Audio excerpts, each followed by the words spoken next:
Jesús dijo a la multitud: cuando ven que una nube se levanta en occidente, ustedes dicen enseguida que va a llover, y así sucede.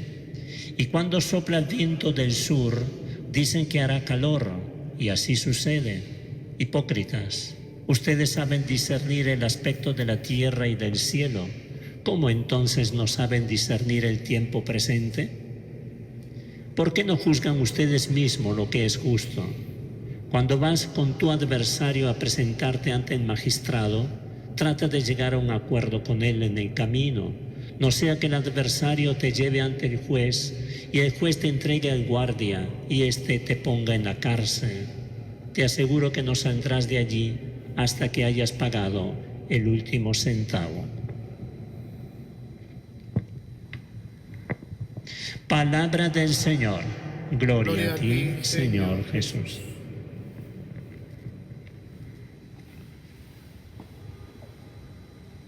Estamos escuchando en estos días la carta de San Pablo a los cristianos de Éfeso.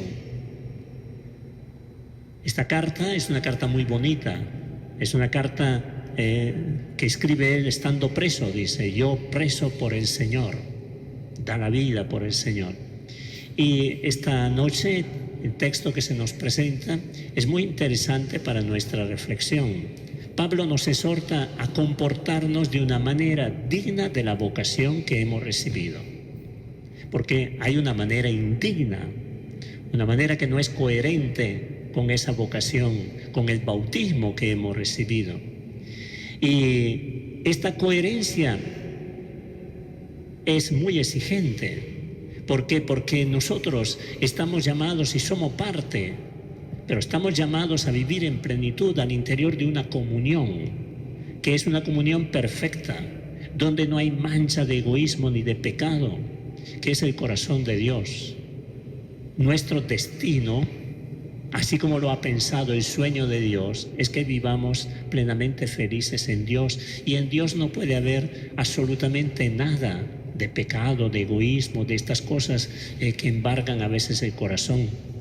Y también porque somos miembros de una iglesia, y esta iglesia es una iglesia que no hace distinción. Se ha superado, dice Pablo, esa distinción que había antes que hacían los judíos entre ellos y los demás. Ellos los privilegiados y los demás. No, eso ha sido superado por el Señor Jesús. Todos tenemos la misma dignidad, todos tenemos el mismo llamado, todos estamos invitados a participar de este cuerpo que llamamos iglesia, que no es obra nuestra, no es fruto de la fantasía de algún hombre, es fruto de la iniciativa de Dios, del Hijo de Dios hecho hombre. ¿Y por qué nosotros tenemos el mandamiento por excelencia, ese mandamiento de los mandamientos, los que resumen todos los mandamientos? En el amor. La ley fundamental del cristiano es amar. Bueno, en este contexto, Pablo nos invita a tener y asumir dos actitudes que son fundamentales para la vida cristiana. Dice él: con mucha humildad, mansedumbre y paciencia, sopórtense mutuamente por amor. No dice ámense, dice sopórtense, porque no hay dos personas iguales. Sopórtense por amor, claro, pero no hay dos personas iguales. Cada uno de nosotros tiene una formación, tiene un modo de pensar, tiene un temperamento, un carácter distinto del otro. Y hacemos experiencia todos los días como nos resulta difícil sintonizar a plenitud con las personas. ¿Por qué? Porque hay cosas que nos atraen, hay cosas que suscitan en nosotros rechazo. ¿Por qué? Porque no nos gusta el modo de ser, el modo como habla, el modo como... Esto es. Pero por amor podemos sobrellevar todo esto. Él dice, sopórtense, es decir, lleguen a la tolerancia, lleven con paciencia sobre sí, porque es esto, soportarse es esto, es llevar con paciencia sobre sí una carga, pero por amor, entonces esa carga se hace llevadera, Hay por ahí un eslogan que se decía algún tiempo, no pesa, es mi hermano. O sea, el hermano no pesa porque es mi hermano. Sí que pesa en algunas circunstancias. Esas son frases bonitas que indican el ideal hacia el cual tenemos que tender. Pero mientras estamos caminando por este mundo, creo que todos nosotros hemos hecho la experiencia de esto, que nos resulta difícil. Bueno, Pablo nos dice, pórtate al nivel de la vocación que has recibido. Y esto significa sopórtase mutuamente por amor. Cuando el amor entra en el contexto de una relación al interior del matrimonio, el esposo sobrelleva las limitaciones que tiene la esposa, los defectos que tiene. Y la esposa hace igual. ¿Por qué? Porque el amor puede más que todo eso. Y así en todo tipo de relación humana en la cual nosotros nos encontramos. Y luego dice una segunda cosa, dice, traten de conservar la unidad del espíritu mediante el vínculo de la paz. No cualquier unidad, sino la unidad del espíritu, es decir, la unidad que ha construido el Espíritu Santo, porque el Espíritu Santo crea unidad, crea armonía, es en lucha permanente contra todo lo que es discordia, y la armonía es ley de vida. Imagínense ustedes en el cuerpo humano que hubiese un órgano en nosotros que no va de acuerdo con el conjunto de nuestro cuerpo, no cumple su función dentro de nuestro cuerpo. ¿Qué es lo que pasaría? Pues nuestro cuerpo se enferma, puede producirse un cáncer, puede producirse... ¿Por qué? Porque la ley de la armonía es indispensable para la buena salud de nuestro cuerpo.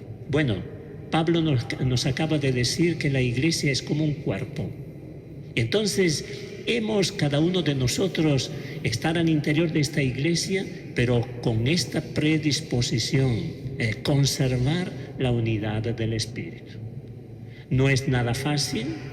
¿Por qué? Porque tenemos en nosotros muchas aristas, tenemos en nosotros muchas cosas que en lugar de construir, destruye.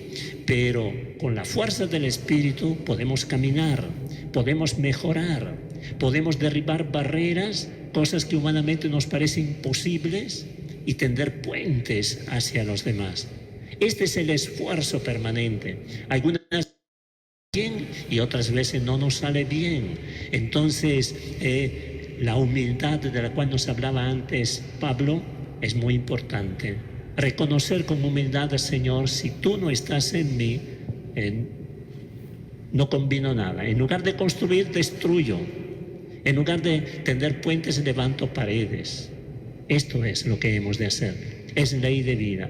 Un cuerpo no puede funcionar si no hay armonía entre todos sus componentes, entre todos sus elementos. Y la razón es lo que hemos dicho al comienzo. ¿Por qué? Porque estamos moviéndonos en el campo de Dios. Y el campo de Dios es un campo de comunión en el amor. Dios es amor y nosotros estamos llamados a vivir este amor, por limitado que sea, por débil que sea, pero a vivirlo con la fuerza del Espíritu.